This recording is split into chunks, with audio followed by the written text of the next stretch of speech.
Mike here. You're watching Scout Restoration Yukon. In this video, I tear down and inspect 2 Rockford pressure plates. I find enough good parts to make 1 good pressure plate out of the 2. This is not a how-to video. It's a how I do video. I hope you like it. Let's get to work. If you want to help, please subscribe to Scout Restoration Yukon. It's free. Mike Morrow, over and out. Hi, Mike here. You're watching Scout Restoration Yukon. In this video, I will install the flywheel, pilot bearing, clutch pressure plate, bell housing. But there's a lot more to it than that, because I don't know where all these parts came from exactly. The way I received it, it had been taken apart partially and put back together. And I don't know what's what or anything, so I'll have to double and triple check everything. So the first thing I checked was I measured the length of the input shaft on the transmission from the face of the transmission. That allowed me to establish the depth. Then I measured with the bell housing on from the same face that the transmission mates to the end of the crankshaft, inside the end of the crankshaft. And the way it works out, it just fits perfectly. It's just the right length that it doesn't bottom out in the end of the crankshaft. And I observed when I removed the pilot bearing that it was recessed a little. So I'm going to install a new pilot bearing now, and I've temporarily mounted the flywheel so that I can achieve maximum depth of my pilot bearing, because that's what I've established with my measurements. It's what I need to have, and it's what it was like before. So that's all good. So that's the very first little thing to do. So let's get to work. This is the part number for the new pilot bearing. So I'm just checking that the spline on the clutch disc is the same as the spline on the transmission. So that fits, and the pilot bearing fits perfectly on the pilot. The first thing I will do is open up this bearing, just pop the sides off. It's a sealed unit, right? Like so. And I'll put a little bit of extra grease in there. Fill it up.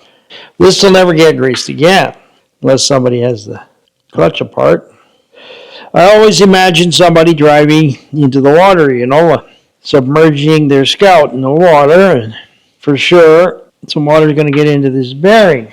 So if we fill it up with grease, that protects the bearing, keeps the water out.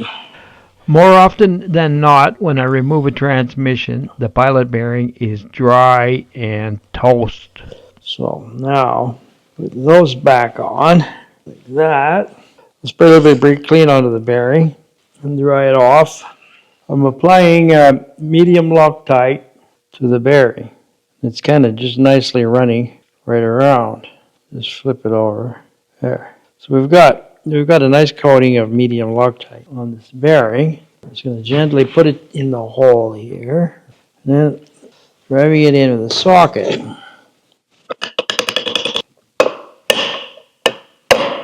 And it's gone right in. It's recessed quite a bit, maybe slightly more than I wanted. Anyway, now I can remove the flywheel, put it on the bench.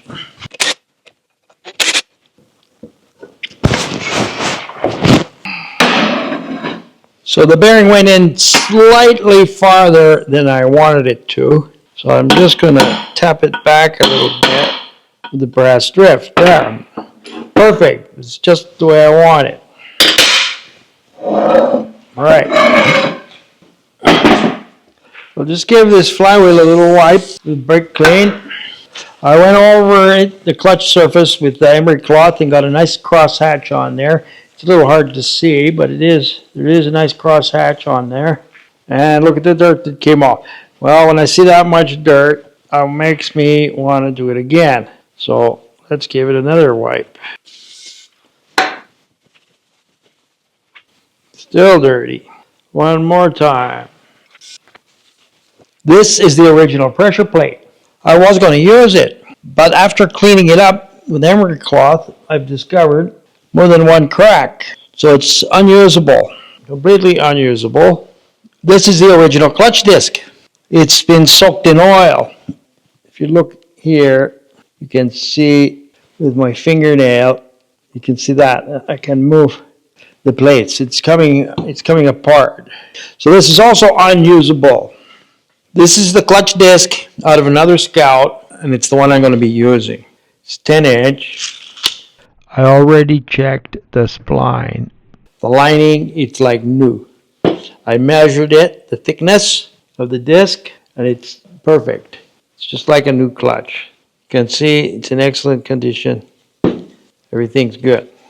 These springs aren't loose on the inside or anything. So this is the one I'm going to use. This is the pressure plate out of another Scout that I'm going to use. If I turn it over,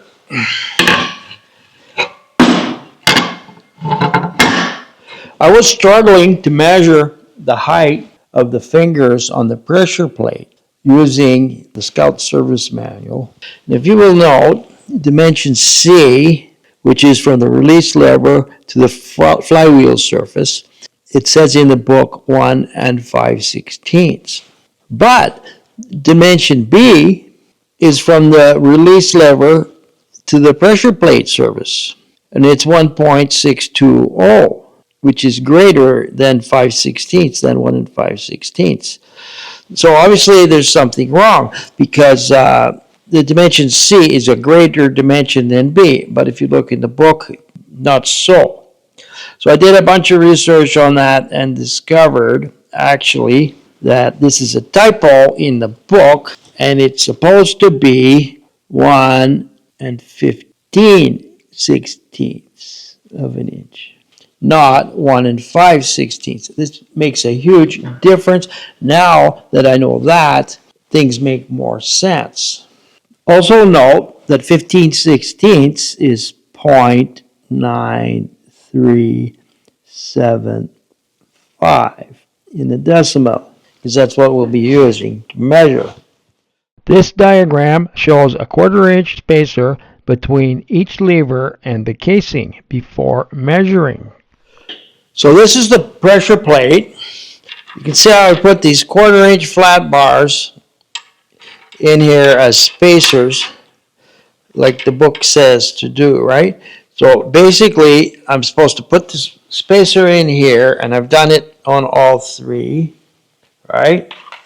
And now, just to check it this way, the dimension from the release lever to the flywheel, which for now can just be the bench, this dimension should be 0.9375.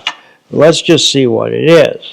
And it's 2.21, and this one here, it's actually the same. And this one here is different. This one's 2.159. So they're not exactly the same. These fingers have to be exactly the same height, or the clutch will pulse. The clutch pedal will pulse. We don't want that. So before I go messing around trying to adjust these, I'm going to do something completely different, just to see how it goes with this disc. So I'm going to take out these 3 flat bars. Okay, so I've removed them. Now, what I want to do is the flywheel and the clutch disc. And for the moment, this is my clutch lining tool, which goes into the pilot bearing. Boy, it's a tight fit. I'm just sanding that a little bit with my emery cloth. See how that goes. Yeah, it goes in there, but it's tight. So I'm going to place the clutch on here. I've got my clutch lining tool in the hole, and I'm going to center it with the cone here, like that. That's the best I can do for now. So now I'm going to remove my clutch lining tool, there. And I'm going to install the pressure plate onto the flywheel, temporarily, of course. Try to see what's going on here. To actually keep the clutch lining tool in place. Right, so that's centered. Put in my 6 screws. And run these bolts in. Now I'm compressing it. So I'll go 1, 2, 1, 2, 1, 2. As I do this, the fingers move down. 1, 2. And the way I learned to do this is you have to do it in increments so that everything is even. So just do that in increments. It takes a little bit longer, but it doesn't matter. Obviously this way I can't measure anything because the disc's in there. But that's not what my plan is. My plan, screw this down tight. There's a place for power tools, and this is not it. Okay, so I'm not going to torque these because it's just a check. It's just an experiment. I'm simulating what it would be like installed in the vehicle. So they just need to be snug. I'm going to remove this and this. Now with the pressure plate bolted on top of the clutch plate to the flywheel, I'm putting the release bearing on here, and I'm putting a little bottle jack in here. This is my makeshift press for the time being. All I want to do is establish if this is releasing. There we go. The fingers are going down, right? And the disc, you see? The disc is loose. So it works. But I'm not saying it works right. I'm just saying it works a little bit. Now it's tight again. But there's another problem here. This adjuster stud wiggles up and down. So what that means is the threads are stripped in the casing. So what I'm going to do, I have another clutch with a good casing. So I'm going to take this apart and switch casings. Attention fellow Scout enthusiasts. Thanks for watching. I hope that you're getting useful insights from my videos. If I can earn 1,000 subscribers, I will be able to create Scout videos for a long time. Please like and subscribe so that we can continue this journey for years to come. I will show all the details. Over and out. So in order to remove the cover or casing from the pressure plate, I have to compress it once again. And if you don't have a jack, press or something, there's an alternate way of doing this. In the back of the pressure plate, there's 3 threaded holes. And if you make 3 threaded rods, thread them into the holes, and then with a nut and a washer, you can simply compress it this way. So there isn't even anything underneath it. What I'm doing, in fact, is pulling the pressure plate up. And then, after removing the 3 lock nuts, right? See, I'm screwing it down. The lever is going down like that, right? This is the hole that's stripped here. This one, you see, it just fell right down. Now I'll relieve the pressure off of there, right? You see it coming up. Yeah, they're all disengaged. All the threads are disengaged. So then, I just simply have that. I'll remove my rods. 1, 2, 3. Remove the cover. This is the cover I'll be replacing. This is the stripped hole that I put an X on. So I'll get rid of that. And so now you see the pressure plate. This one is the 6-spring version, so you have a spring on each side of each lever. Now I can see why it was so sloppy. These levers are quite worn on their pins. So I'm just going to set all of this aside for now. So we'll take apart this other pressure plate and we'll see what we've got. I'll be pressing it down with the jack again. So I have to put 3 3/8 flat bars under the pressure plate to hold it up. I have to fiddle around till we get things the way we want them. And so I'm going to use the release bearing again because it's the right size. And there's no way I can damage this release bearing because it's just the same pressure as you would use with your foot to release the clutch. You know, it doesn't take any more pressure to release it this way. Nothing needs to be that perfect. We're not pressing tons of weight or anything like that. All we want to do is push those fingers down. Fingers are going down. That's probably enough for now. These lock nuts, the 9/16. Just crack them. Try cracking them with impact.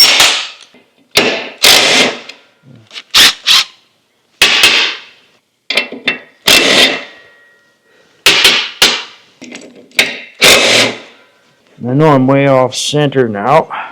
Get this properly centered here.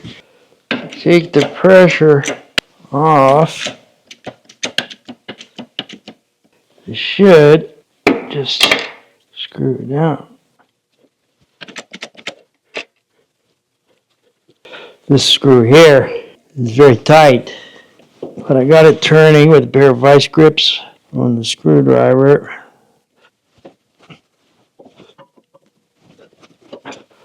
All right, the other ones are pretty tight too, but I can turn them by hand.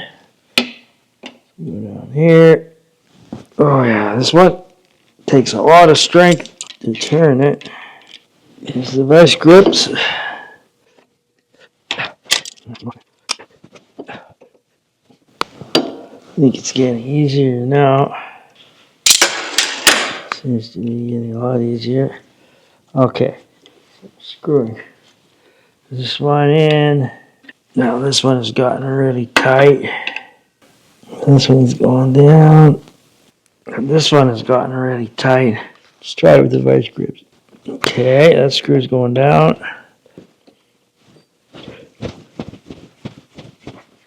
Yeah, that one's going down. Yep, there's one. Now, we didn't really want that. That's hard on the threads. So, I think we run a little pressure on there. There. That one didn't pop. I'm just going to let that jack down. You're all undone. Now, get the release bearing out of here. See what we got. This is our good cover with good threads. And you're supposed to mark these because they're balanced. But we're switching parts between two different pressure plate assemblies. So we're not going to have the luxury of that. We'll just have to hope that it's balanced all right. But anyway, that's the cover I'm going to be using. So what I'm interested in is the release lever play. And they're tight. There is no side play. So this pressure plate with the 6 springs is the one I'm going to be using. But note how floppy the levers are. There's way too much wear on this pin or on the lever. So I'll put this aside. This is the pressure plate that's cracked. So I'm going to transfer these pins and levers over to the good pressure plate. And I will upgrade to the 9-spring setup that provides higher clamping force, better clutch engagement, and longer life. And then the cover off of this will be the good cover. So that's what I'm going to do. In conclusion, I have the parts that I need to build a good pressure plate. These Rockford pressure plates come in 6 or 9 spring versions. Otherwise, they are identical. Just don't mix up the springs because they have different tensions.